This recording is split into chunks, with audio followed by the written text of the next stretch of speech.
What's up, everyone? John Rittinger from TechnoBuffalo here.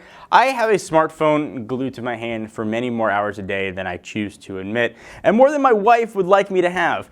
I'm primarily sending email, but a lot of the things I'm doing is work-based, and I'm doing that in a browser. On iOS, I've always just used Safari. I know a lot of you out there have used Chrome, but Safari is what I've used and it's what I've gotten used to. But that does not mean that it's the best browser out there. The folks at Opera asked me to take a look at Opera Coast, and they wanted me to be as honest as I could, which I always am. So I want to talk about the positives and negatives about this third-party browser and help you decide if it might replace Safari or Chrome for you guys. Let's go ahead and take a look.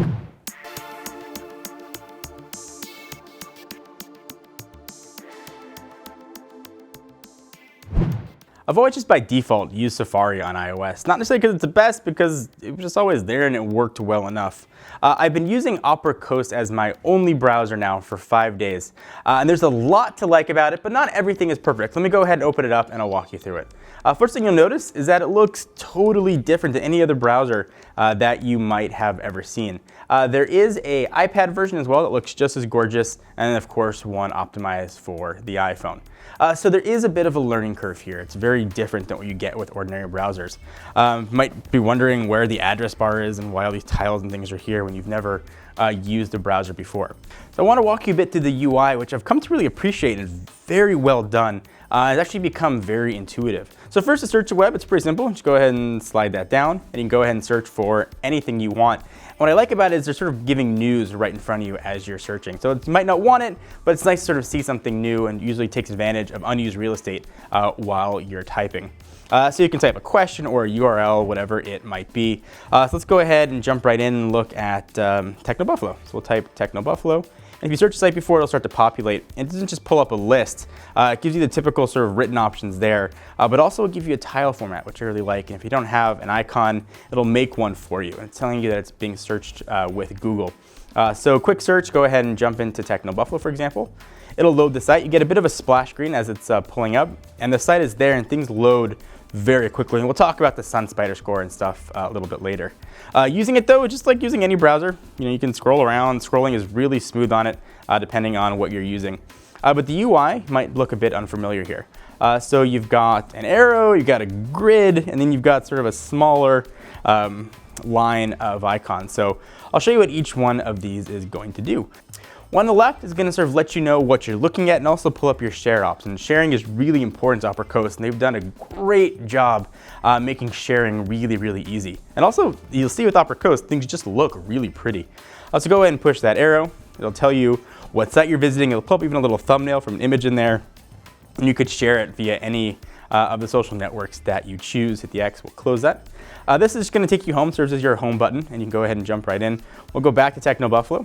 And the one on the right is going to give you your tabs. If you look at that, what look just like sort of a row of rectangles is actually a visual representation of what your tabs are going to look like. So if you want to go ahead and close one, you just go ahead and swipe right up and they'll close the tab for you. It's a very simple and easy to understand UI.